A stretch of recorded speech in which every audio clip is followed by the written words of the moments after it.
किसी uniform magnetic field में अगर हम रिंग को रोटेट कराएं, कंडक्टिंग रिंग को, तो क्या रिंग में कोई वोल्टेज डेवलप होगा, कोई ईएमएफ इंड्यूस होगा? हाँ। और जरा समझते हैं कि अगर हम किसी रिंग को किसी यूनिफॉर्म मैग्नेटिक फील्ड बी में रोटेट करवाते हैं तो इसके रोटेशन की वजह से रिंग के अक्रॉस कितना पोटेंशियल डेवलप होगा। ये एक रिंग है हमारे पास में और इस रिंग का अपना जो एरिया, वो एरिया हम लोग कैपिटल ए एज्यूम कर लेते हैं। किसी टाइम पर जब रिंग रोटेट कर रही है एंगुलर वेलोसिटी ओमेगा के साथ में, मान लीजिए कि इसका जो एरिया वेक्टर है वो area vector magnetic field B के साथ में कुछ एंगल बना रहा है। ये एंगल आप मान लीजिए कि है थीटा।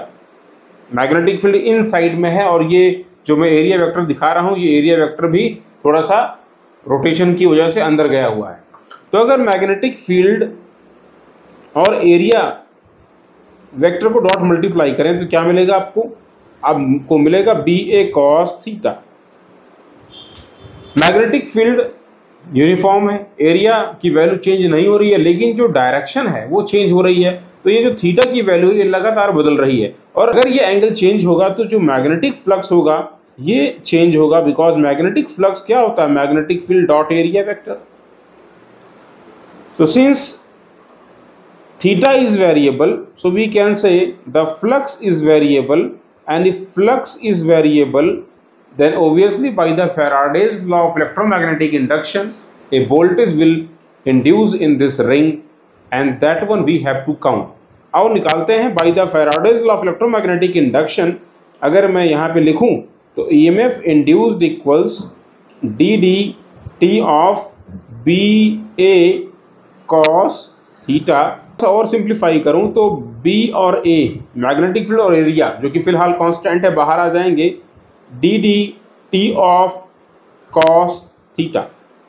आप बोलेंगे कि हम अगर इस रिंग को ओमेगा से नचा रहे हैं, घुमा रहे हैं मैग्नेटिक फील्ड में, तो अगर ये थीटा डिग्री घूमता है किसी टाइम इंटरवल t में, तो लिखा जा सकता है omega equals theta by T.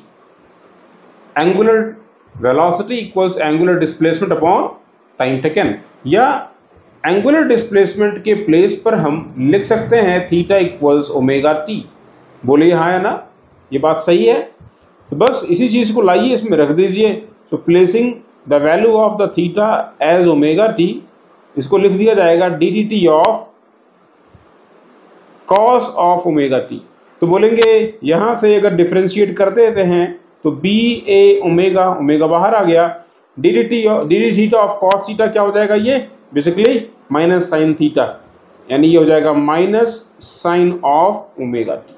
Sir आ रहा है minus B A omega sine of omega T.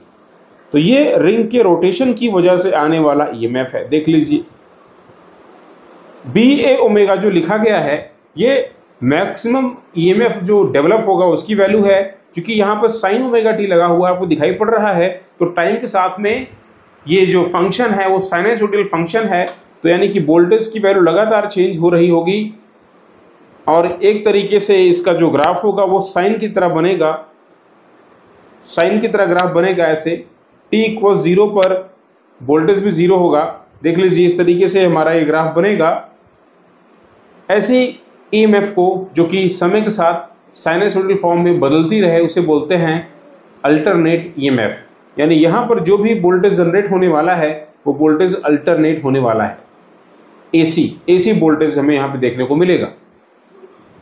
अगर इस रिंग में n टर्न्स होते तो हम बस इसको n से मल्टीप्लाई कर लेते, सिंपल इतना ही करते। In case of n turn हम लिख लेते हैं यहाँ पर induced EMF in the ring will be NAB omega sine of omega T.